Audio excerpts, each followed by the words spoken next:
행복하십시오. 진정한 왕으로 오신 예수님, 이런 제목으로 말씀을 나누겠습니다. 저는 지난 2달 동안 사사기 마지막 부분을 강의하면서 왕이 없는 시대에 대한 말씀을 전했습니다. 사사시대는 하나님을 왕으로 인정하지 않고 자기 마음대로 고집하다가 망하는 길로 갔던 시대입니다. 하나님을 왕으로 인정하지 않으니 예배도 엉망이고 가정도 엉망이고 사역도 엉망이고 또 나라도 엉망이 되는 그런 모습을 우리가 보았습니다. 그래서 하나님은 이 시대의 문제를 진단하실 때에 왕이 없어서 그렇다. 그래서 이 문제를 해결하시기 위해 왕을 준비하셨습니다. 언제부터 준비하셨을까요? 바로 사사시대가 절정에 이르렀을 때에, 이것을 보여주는 것이 바로 룻기입니다.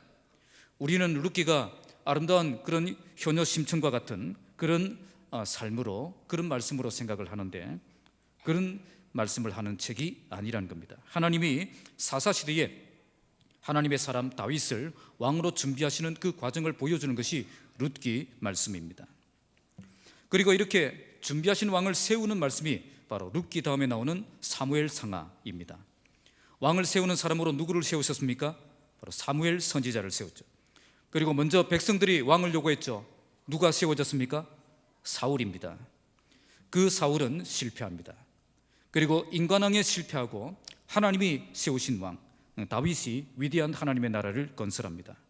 이제 왕이 세워졌고 하나님의 나라는 더욱 강력하게 세워질 것 같이 보였습니다. 그런데 열왕기 상하를 읽어보면 솔로몬 시대부터 그 인간 왕들이 무너지는 모습을 보여줍니다. 이제는 백성들이 왕이 없어서 엉망으로 살아간 것이 아니라 이제는 그 왕 때문에 나라가 더 엉망으로 살아가는, 백성들이 더 엉망으로 살아가는 그런 모습을 열왕기 상하를 통해서 보게 됩니다. 결국 이스라엘 나라는 남북으로 분열되고, 그리고 남과 북이 차례대로 하나님의 심판을 받아서 무너지고, 또 나라는 멸망하고 성전도 이렇게 무너지는 것을 보게 되어집니다. 이렇게 열왕의 시대에 목숨을 걸고 왕들의 죄를 지적하며 하나님의 말씀을 선포했던 사람들이 선지자들입니다. 그래서 이스라엘 성경은 열왕기 상하를 역사서로 보지 않고 선지서로 구분합니다. 왕들의 역사가 아니라 선지자의 역사라는 거죠. 그래서 실제로 열왕기 상하를 읽어보면 거의 절반이 엘리야와 엘리사 이야기로 절반을 채우고 있습니다. 그리고 열왕기 시대에 사역했던 그 선지자들이 기록한 성경들이 바로 이사야, 예레미야 이후에 나오는 선지서들입니다. 선지서들을 읽어보면 그 당시 왕들의 죄가 무엇이고 백성들의 죄가 무엇이다 하는 것을 아주 신랄하게 지적을 하고 있습니다. 그리고 그들을 향해서 하나님의 심판을 외치는 메시지로 가득합니다. 그러나 그걸로 끝나지 않습니다. 그 선지서들을 읽어보면 곳곳에서 하나님이 새로운 왕을 보내신다는 거예요. 하나님이 새로운 왕을 보내실 것이다 하는 메시지가 선지서 곳곳에 숨어 있습니다. 바로 누구이죠? 바로 예수 그리스도를 보내신다는 겁니다. 인간 왕들은 실패했지만 하나님이 보내실 새로운 왕, 참된 왕이 오셔서 다윗의 나라, 참된 하나님의 나라를 건설하실 것이다. 그 메시지가 선지서 곳곳에 이렇게 숨어 있다는 겁니다. 그래서 선지서를 읽어보면 예수님의 탄생, 사역, 십자가, 부활에 대해서 아주 정확하게 예언을 하고 있는 것을 볼 수가 있습니다. 왜 이런 말씀을 하고 있겠습니까? 이제 진정한 왕이 이 땅에 오시면 우리의 삶에 진정한 변화가 시작되고, 그때부터 인간은 하나님을 왕으로 인정하는 참된 하나님의 자녀로 살아가는 삶이 시작된다는 것을 보여주신 것입니다. 오늘 본문은 드디어 하나님이 그토록 오랫동안 준비하신 그 진정한 왕이 이 세상에 탄생하는 그 소식이 들립니다. 이제야 참된 왕이 오셔서 우리에게 참된 구원과 참된 회복과 참된 변화가 시작되는 것입니다. 그런데 이렇게 진정한 왕이 이 땅에 오신다는 그 소식이 들렸을 때에 그 땅의 백성들은, 그 땅의 사람들은 어떤 반응을 보였을까요? 오늘 본문을 읽어보시면 듣고 소동합니다. 알지만 믿지 않습니다. 그리고 알고도 대적합니다. 이런 모습을 보였다는 거죠. 예수님을 만나고 진정으로 경배한 동방의 박사들도 있습니다. 그러니까 온 세상을 구원할 진정한 왕이 이 땅에 오셨는데, 그때 그 시대에 많은 사람들이 그 예수님을 만나고 싶어 하지 않았다는 겁니다. 모두가 예수님을 부담스러워했고 만나고 싶어 하지 않았고 심지어 예수님을 제거하려고 합니다. 바로 그때 우리 하나님께서 동방의 박사들을 불러서 그들을 통해 영광을 받으시고 영접을 받으시고 그들이 드리는 경배를 받아주셨던 것입니다. 지금 우리는 어떤 마음으로 성탄절을 기다리고 있습니까? 내일 모레면 성탄절입니다. 정말 주님을 기대하며 정말 주님을 기다리며 정말 주님을 향해 달려가는 그 참된 예배를 드리는 성탄절이 되시기 바랍니다. 오늘 이 말씀을 통해서 하늘 영광 버리고 이 땅에 오신 그 주님을 반갑게 영접하고 참되게 예배하는 복된 성탄 예배가 되기를 주님의 이름으로 축복합니다. 자, 먼저 첫 번째는 듣고 소동한 사람들이 나옵니다. 1절에서 3절인데요 1절 읽겠습니다. 시작. 헤로드 왕 때에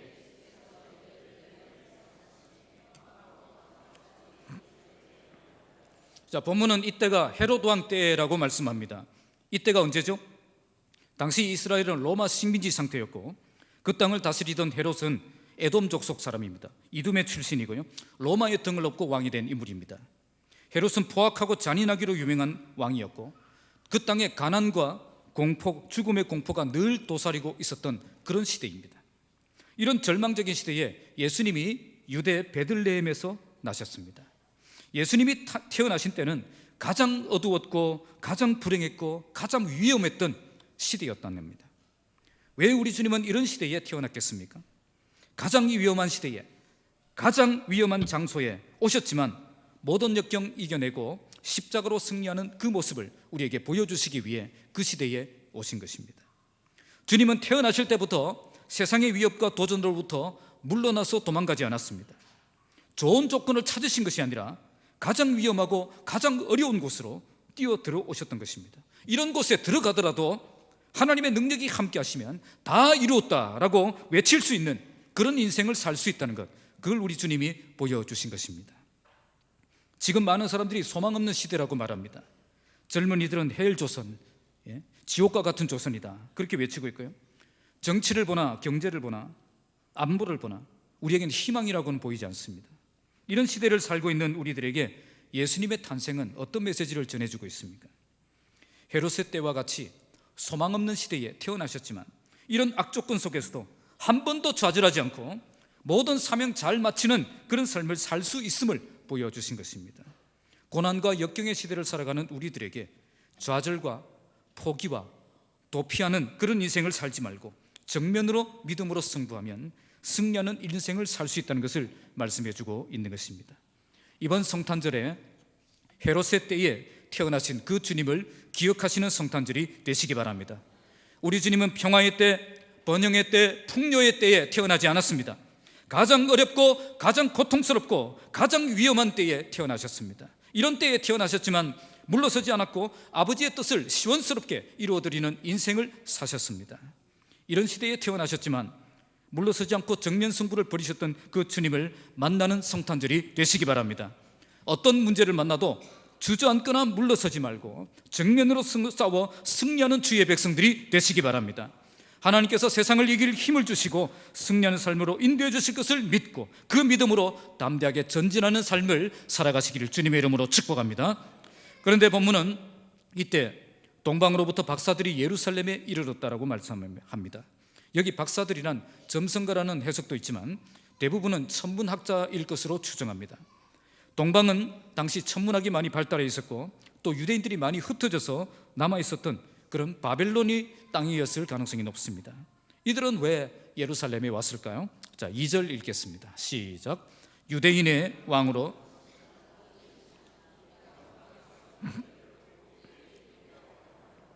자, 여기에 유대인의 왕으로 나신 이가 어디에 계시냐? 우리가 동방에서 그의 별을 보았기 때문에 그에게 경배하러 왔노라, 그렇게 말합니다. 우리가 흔히 부르는 찬송 별 따라 왔노라는 틀린 말입니다. 그럼 별을 보고 무작정 그냥 이스라엘로 온 거예요. 무작정 경배하기 위해서 예루살렘으로 달려온 겁니다. 왕이니까 당연히 예루살렘에 태어날 것이다 생각을 하고 온 거죠. 오판이었습니다.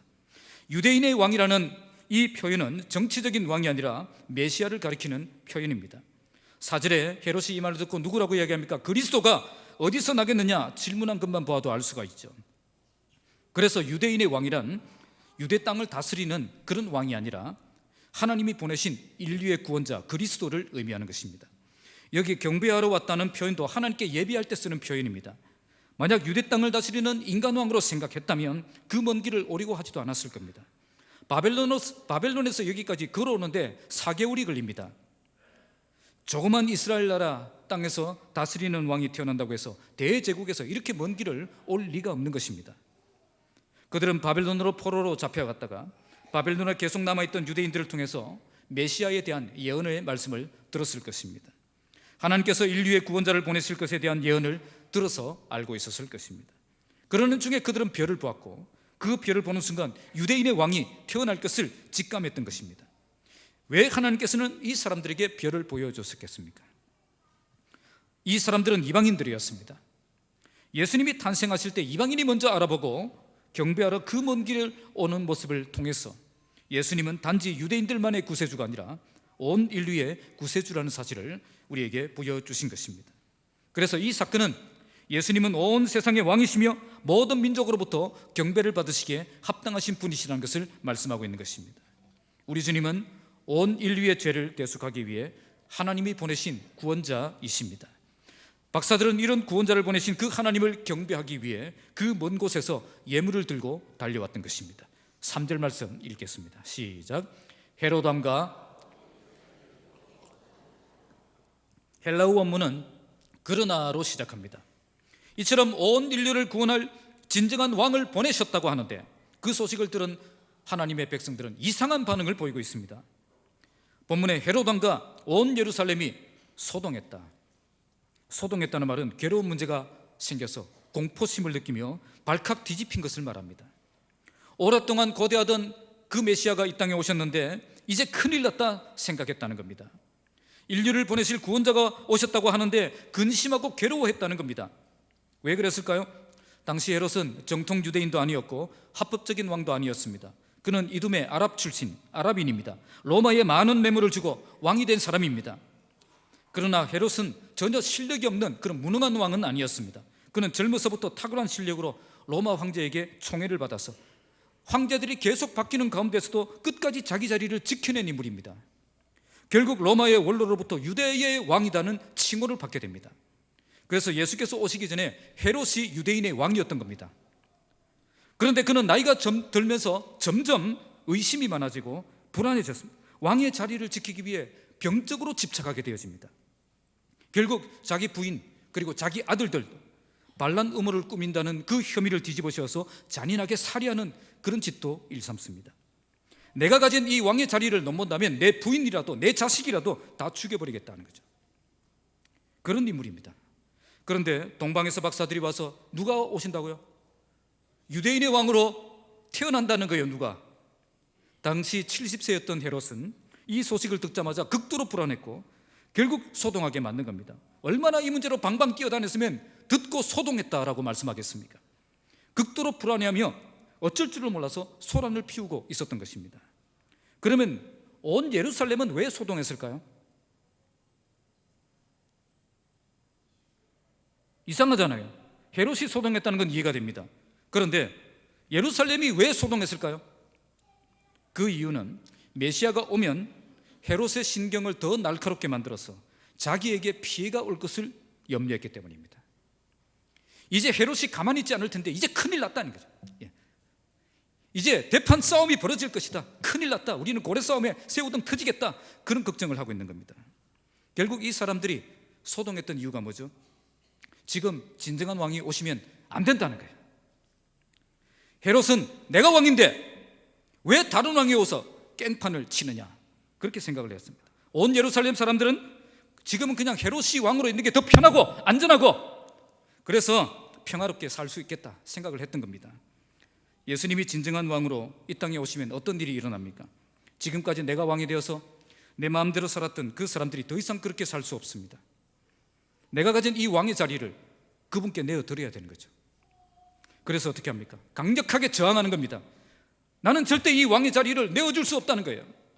바로 이것이 헤롯이 소동했던 이유입니다. 나는 절대 예수님을 왕으로 인정할 수 없다는 겁니다. 나는 아직도 내가 왕이라는 겁니다. 내가 유대인의 왕인데 누가 유대인의 왕이 된다는 말이냐. 그래서 절대 이 자리에 내어줄 수 없다는 겁니다. 나는 끝까지 내가 왕이 되어서 내 마음대로 고집하며 살겠다고 주장하는 거죠. 예루살렘 사람들은 어떤 문제를 가지고 있습니까? 지금까지 그들은 가짜 왕을 모시고 살고 있었습니다. 그래서 세상에서 평화롭게 살고 있었어요. 그런데 이제 진짜 왕이 오신다는 겁니다. 진짜 왕이 오면 가짜 왕이 가만히 있겠습니까? 결국 평안했던 예루살렘 성의 안전이 위협을 받게 되는 거죠. 그래서 어떻게 하겠다는 겁니까? 예수님이 오신다는 그 소식이 하나도 반갑지 않은 거예요. 그들은 모두 주님을 만날 준비가 안 되어 있었던 겁니다. 내가 왕이 되어 살아가던 사람들은 절대 이 자리를 내어주지 않으려고 할 것이고, 주님이 오신다고 해도 여전히 내가 왕이 되어 내 마음대로 살겠다고 할 것입니다. 또 진짜 왕이 아닌 가짜 왕을 모시고 살던 사람들도 마찬가지입니다. 가짜를 버리고 진짜를 선택하면 가짜가 해코지하지 않을까? 가짜가 나를 피해를 주지 않을까? 가짜가 나를 죽이지 않을까? 이 가짜가 절대 가만히 있지 않을 텐데, 그러면 나에게 큰 피해가 생긴다는 겁니다. 갑자기 종교를 바꾸면 집안에 애군이 생겨서 내가 교회에 나갈 수가 없습니다. 그렇게 말하는 사람들이 바로 이 문제에 걸려있는 사람들이에요. 바로 이것이 그 시대 사람들이 가진 문제였습니다. 그러나 그들이 모르는 게 뭐죠? 그들이 모르는 게 뭡니까? 우리가 왕의 자리를 내어주면 그때부터 우리가 종이 되는 것이 아니라 그때부터 진정한 자유를 얻게 된다는 겁니다. 그리고 가짜를 버리고 진짜를 선택하면 진짜 왕이 되신 그분이 우리의 안전과 우리의 평화를 지켜주시는 분이 되신다는 겁니다. 그들은 내가 왕이 되면 더 행복할 줄 알았습니다. 지금은 가짜 왕을 모시면 더 안전할 줄 알았습니다. 그래서 소동했죠. 지금 오시면 좀 곤란하다고 주님을 거부했던 것입니다. 그러나 내가 주인 삼았던 모든 것을 내려놓고 겸손히 주님 앞에 나가면 그때 우리에게 참된 생명이 있고 참된 구원이 있고 참된 자유가 있습니다. 우리는 지금 주님이 진정한 왕으로 태어나신 성탄절을 기다리고 있습니다. 이제 왕의 자리를 그분께 내어드리시는 여러분 되시기 바랍니다. 그리고 가짜 왕을 버리고 진짜 왕을 선택하시기 바랍니다. 그래서 우리 주님을 기쁨으로 영접하고 진심으로 예배하는 복된 성탄절이 되시기를 주님의 이름으로 축복합니다. 자, 두 번째는 알지만 믿지 않았던 사람들입니다. 4절에서 6절인데요 4절 5절을 읽겠습니다. 시작. 왕이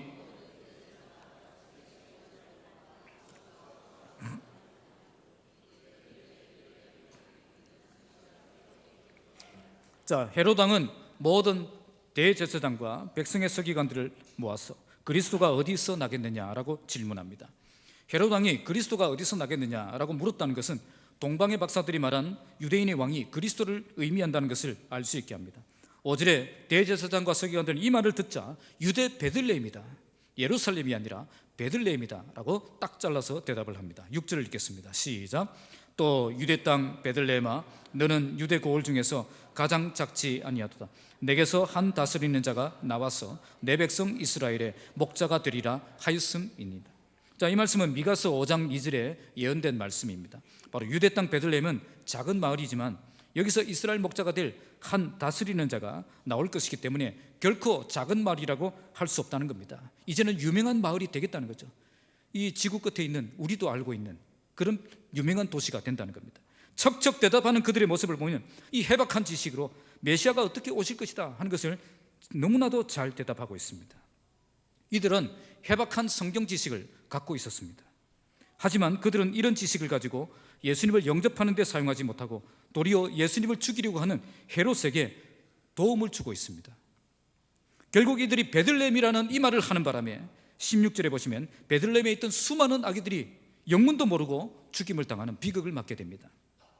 그러니까 이들이 가진 성경 지식은 생명이 없는 성경 지식이었던 거죠. 생명을 살리는 성경 지식이 아니라 생명을 죽이는 성경 지식이 되었다는 겁니다.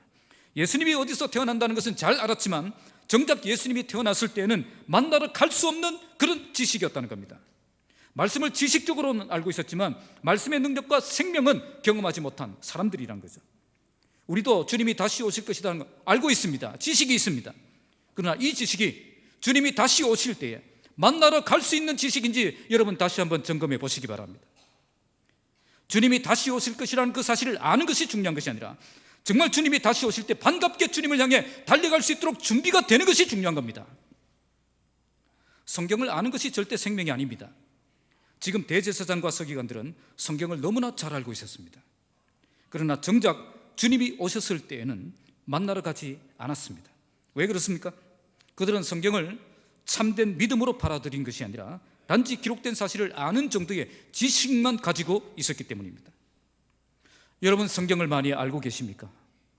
그렇다면 정말 감사한 일입니다. 그러나 거기서 멈추면 안 됩니다. 아는 만큼 믿어야 됩니다. 이들은 알지만 믿지는 않았습니다. 그래서 메시아가 오셨을 때 그 메시아를 영접할 수 없었습니다. 성경을 아는 것과 믿는 것이 하나가 될 때에 온전한 그리스도인이 되어서 성숙한 그리스도인으로 성장할 수 있는 것입니다. 올해 표요죠. 성경을 하나님의 말씀으로 받을 때 나에게 능력이 되고 생명이 되는 말씀으로 받는 여러분들이 되시기 바랍니다. 단지 지식으로 알고 있는 말씀이 아니라 삶에서 경험하는 풍성한 말씀이 되어야 됩니다. 그렇지 않으면 형식적인 신앙인, 죽은 신앙인, 잠든 신앙인이 될 수밖에 없습니다. 신앙생활을 오래 했기 때문에 성경은 잘 알고 있지만 그 속에 생명이 없는 사람들이 많이 있습니다. 예배의 감격도 찬송의 기쁨도 섬김의 행복도 잃어버린 채 그냥 교회 생활만 착실하게 하고 있는 것입니다. 이런 신앙은 죽은 신앙입니다. 지식은 있지만 생명은 없는 것입니다. 나에게 생명 주시는 말씀, 나에게 능력 주시는 말씀, 나에게 은혜 주시는 그 말씀을 갈망하며 나아가야 되는 것입니다. 그래서 성경을 잘 아는 사람이 아니라 그 말씀이 내 삶을 바꾸고 내 방향을 바꾸고 내 목적을 바꾸는 능력의 말씀이 되도록 그 말씀 앞에 나를 세워야 되는 것입니다. 진정한 생명은 잃어버리고 종교적인 껍데기만 가지고 살아가는 죽은 신앙인이 되지 마시기 바랍니다. 이런 신앙으로는 주님을 만날 수 없습니다. 주님 다시는 오시는 그날에 내 삶을 바꾸는 그 말씀 앞에 자신을 세우고 풍성한 말씀의 능력을 경험하는 삶을 살아가시기를 주님의 이름으로 축복합니다. 자, 세 번째는 알고도 대적한 사람입니다. 다른 건 다 복수형인데 이건 단수형으로 되어 있습니다. 알고도 대적한 사람, 누굴까요? 헤롯입니다. 자, 7절 8절 읽겠습니다. 시작. 이에 헤롯이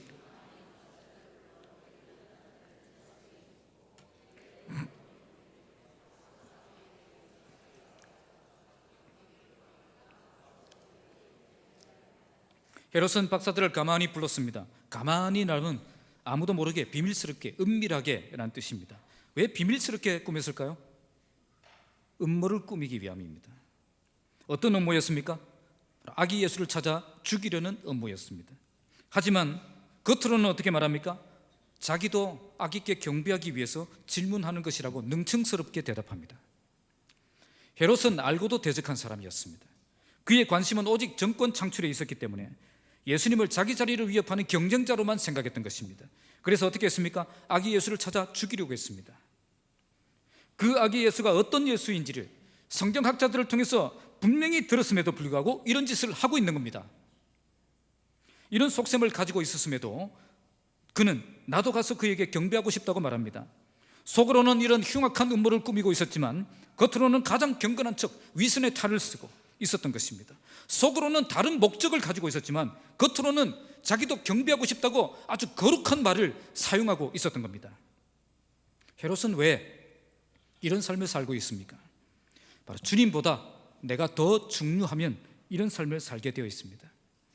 주님보다 내가 더 중요한 사람은 예수님을 나의 도움이 되시는 분으로 생각하지 않고 예수님을 나의 위협이 되는 분으로 생각합니다.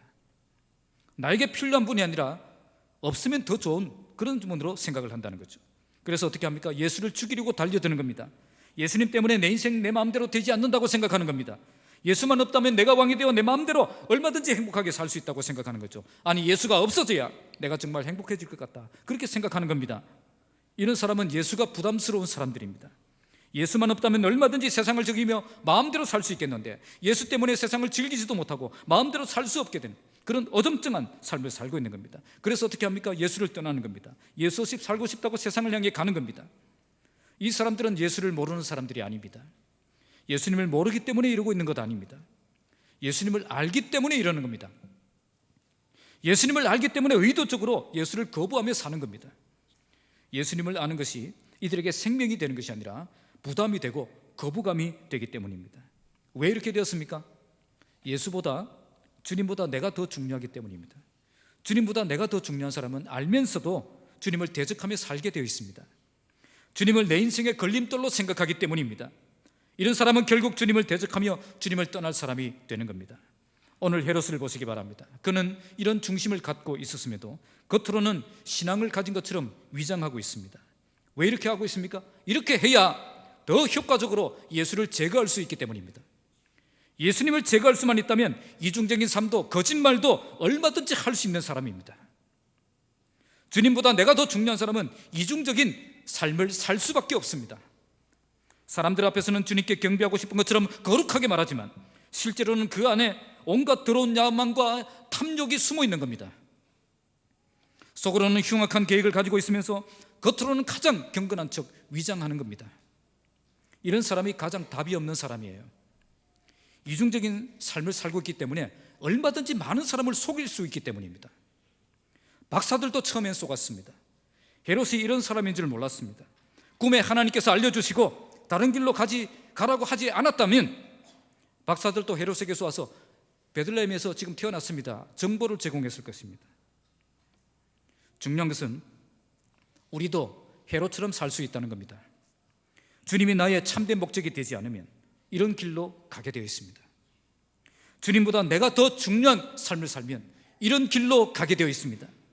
더 심각한 것은 이런 길로 가고 있으면서도 겉으로는 주님을 위해서 사는 것처럼 위장하며 포장하며 사람들을 속이며 그렇게 살 수 있다는 겁니다. 이번 성탄절을 통해서 다시 한번 주님 앞에 나를 세우시기 바랍니다. 예수님이 없어져야 행복해지는 것이 아니라 예수님이 내 삶의 왕이 되시고 중심에 계셔야 참된 행복이 시작된다는 것을 우리는 깨달아야 되는 것입니다. 예수 없이 살고 싶다는 생각 모두 날려버리시고 오직 예수 없이는 살 수 없음을 고백하는 시간이 되시기 바랍니다. 오직 나은 사람 구원하시기 위해 하늘 영광 포기하시고 낮고 천한 이 땅에 오신 그 주님을 바라보면서 주님이 내 인생의 진정한 왕이 되시고 참된 목적이 되심을 고백하며 이제는 예수 없이 살 수 없음을 고백하며 주님 앞에 겸손히 엎드려 경배하는 저와 여러분 되시기를 주님의 이름으로 축복합니다. 마지막 네 번째는 예수님을 경배한 사람들에 대해서 말씀을 합니다. 9절에서 12절인데 9절을 읽겠습니다. 시작. 박사들이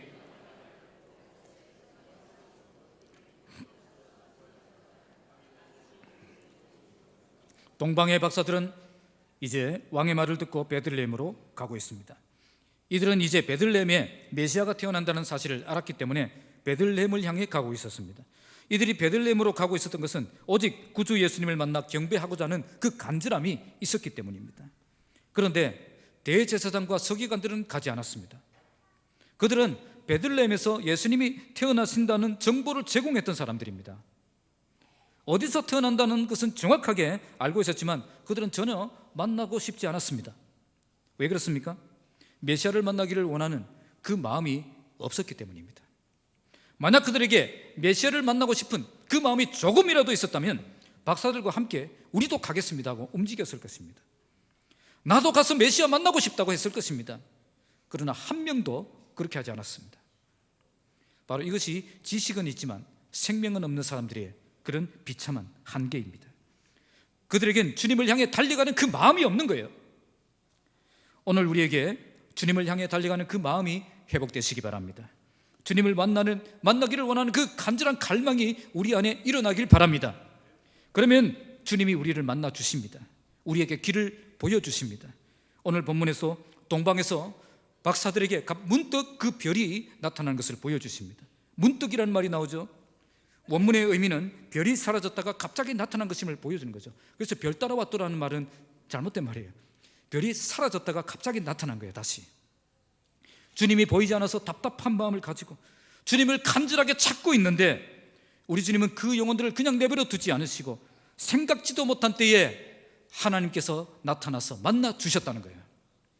주님을 만나는 것은 이처럼 오랜 기다림 속에 갑자기 만나는 만남입니다. 기다림은 오래지만 만남은 순식간에 이루어집니다. 언제 그러느냐는 듯이 주님을 만나는 그 행복과 기쁨이 가득한 그런 삶이 된다는 거죠. 물론 만남을 기다리는 그 시간은 긴 터널을 지난 것과 같은 그런 답답함이 있습니다. 언제 이 터널이 끝날까? 그런 답답함이 있지만 하나님의 때에 하나님께서 우리에게 만나주시고 우리에게 길을 보여주시면 그때부터는 하나님을 경험하는 인생을 살 수가 있는 것입니다. 주님을 기다리는 것은 오래지만 만나면 문득 순식간에 이루어집니다. 이처럼 순식간에 우리를 만나주시면 그때부터 우리의 인생에 대지진이 일어나는 것입니다. 세상이 줄 수 없는 기쁨과 감격을 경험하며 주님의 사람으로 새롭게 세워지는 역사가 시작되는 것입니다. 자, 10절 말씀 읽겠습니다. 시작. 그들이 별을 보고 매우 크게 기뻐했다라고 말씀을 합니다. 원문의 의미는 정도가 지나칠 정도로 기쁨, 그는 위대한 기쁨이었다, 그렇게 해석을 합니다. 별을 잃어버려 오리무중 가운데 있었는데 그 별이 다시 나타나 확실한 장소를 가르쳐 주니 말할 수 없는 큰 기쁨을 경험하고 있었던 겁니다. 인간이 언제 가장 큰 기쁨으로 충만해질 수가 있겠습니까? 바로 주님을 만날 때입니다. 누구든지 주님을 만나면 세상이 줄 수 없는 그 기쁨에 사로잡혀 살아갈 수밖에 없습니다. 예수님을 만난 사람은 기쁨이 넘쳐나지 않을 수가 없습니다. 이제야 진정한 인생의 목적을 알게 되고 이제야 진정한 행복을 발견했기 때문입니다. 이런 기쁨을 계속 우리가 누려야 됩니다. 어떻게 하면 이런 기쁨을 누리며 살아갈 수가 있습니까? 계속 주님을 만나면 됩니다. 주님을 갈망하며 주님을 계속 만날 때 우리의 삶에 하나님이 주신 그 기쁨이 넘쳐나게 되는 것입니다. 이런 만남을 위해 우리가 예배하는 것입니다. 매주 나와서 예배하는 겁니다. 예배는 주님을 새롭게 만나는 자리가 되기 때문입니다. 예배의 기쁨과 감격을 잃어버리지 않고 살아가시는 여러분 되시기 바랍니다. 우리가 참된 예배를 드리면 그때가 바로 예수님을 깊이 만나고 경험하게 되고 우리 삶에 주님이 주시는 그 기쁨이 넘치는 삶을 살아갈 수가 있는 것입니다. 진정한 예배자가 되셔서 늘 주님을 발견하고 주님이 주시는 기쁨이 넘치는 삶을 살아가시기를 바랍니다. 11절 읽겠습니다. 시작. 집에 들어가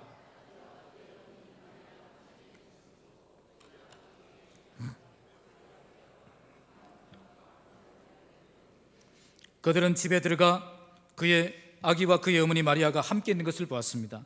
그리고 그들은 엎드려 누구께 경배했습니까? 아기께 경배했습니다. 누구에게요?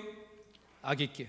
가톨릭은 이 본문을 가지고 마리아도 함께 경배를 받았다라고 주장하는데 본문은 명확하게 뭐라고 말하고 있습니까? 아기께 경배했다고 말씀합니다. 그리고 예물을 받은 대상이 나오죠.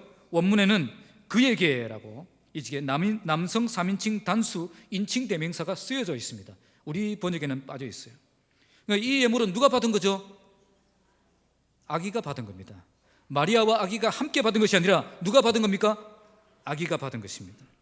함께 받았다면 어떤 인칭에 써있겠습니까? 그들에게 3인칭 복수형이 써있겠죠. 그런데 이제 헬라어 원문은 3인칭 단수형을 쓰고 있습니다. 그래서 지금 박사들의 경배를 받은 분도 누구뿐이죠? 예수님뿐이고, 그리고 예물을 받은 분도 누구뿐이라고요? 예수님뿐입니다. 여기에서 그들은 가지고 온 보배압을 열었습니다. 그리고 그 안에 황금과 유향과 몰약을 예물로 드립니다. 그들이 드린 세 가지 예물은 당시 가장 고가였고 귀한 예물이었습니다. 유향은 고대 신에게 드리는 제사에 사용되었고요. 그리고 몰약은 시체를 썩지 않게 하는 방부제 역할을 했습니다. 그리고 황금은 예수님은 왕 되심을 상징했습니다. 그래서 그들이 드린 이 세 가지 예물은 가장 예수님에게 적절한 예물이었습니다. 황금은 예수님의 왕 되심을 상징하고, 유향은 예수님이 하나님 되심을 상징하고, 몰약은 예수님의 고난과 죽으심을 상징하는 겁니다. 모두가 예수님이 어떤 분이신가를 잘 드러내는 그런 선물이었습니다. 그들은 선물을 준비할 때도 이처럼 철저하게 잘 준비했다는 것을 알 수가 있습니다. 마지막 12절 읽겠습니다. 시작. 그들은 꿈에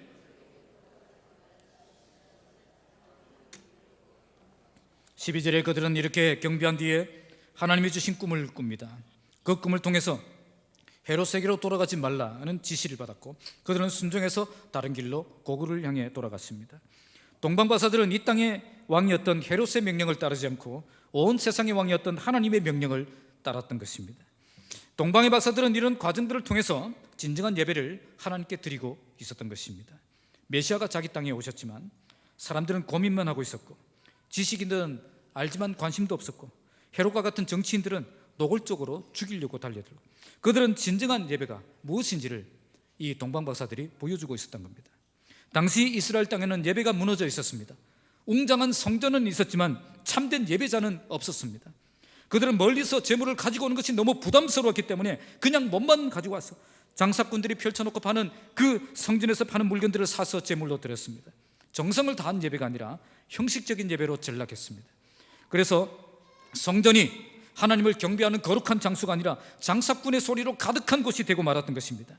우리 주님은 이런 모습을 보고 그들의 상을 뒤엎어버렸습니다. 노끈으로 채찍을 만들어서 모든 사람들 다 쫓아내셨습니다. 이렇게 무너진 예배 가운데 동방의 박사들이 와서 진정한 예배가 무엇인지를 보여주고 있었던 것입니다. 그들은 먼저 예배를 기뻐했습니다. 그들은 이제야 주님을 경배할 수 있게 되었다고 생각했을 때 매우 크게 기뻐하고 기뻐했습니다.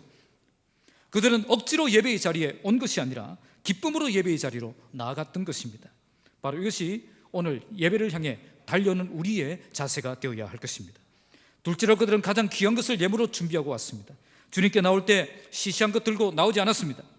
당시 가장 귀한 것이었고 가장 예수님께 적절한 것을 가지고 왔습니다.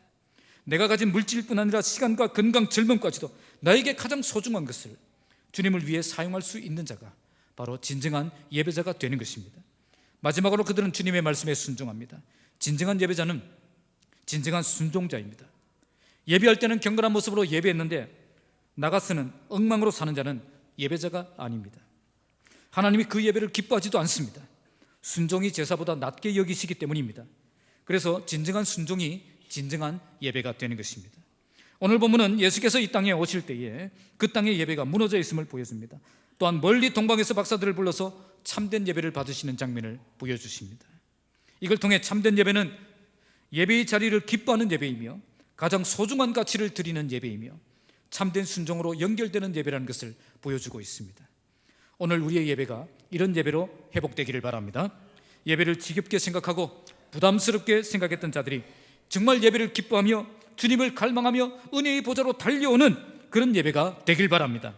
내 것을 움켜쥐고 세상의 욕심을 따라서 살아가는 자들이 내 것을 아낌없이 주님께 드리는 그런 예배가 되길 바랍니다. 교회 안에서만 예배하는 삶이 아닌 세상 속에서도 말씀에 순종하는 삶을 통해서 하나님을 예배하는 삶을 회복하시기 바랍니다.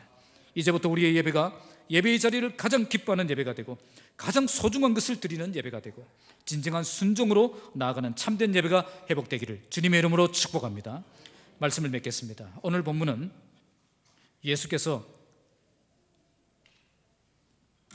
진정한 왕으로 오셨을 때에 그 시대가 어떤 시대였는가를 잘 보여줍니다. 그들은 먼저 듣고 소동했고 알지만 믿지 않았고 알고도 대적했던 사람들이었습니다. 이런 시대에 하나님은 먼 동방에서 박사들을 불러서 진정한 왕으로 오신 그 주님을 어떻게 영접하고 경배해야 하는가를 보여주신 것입니다.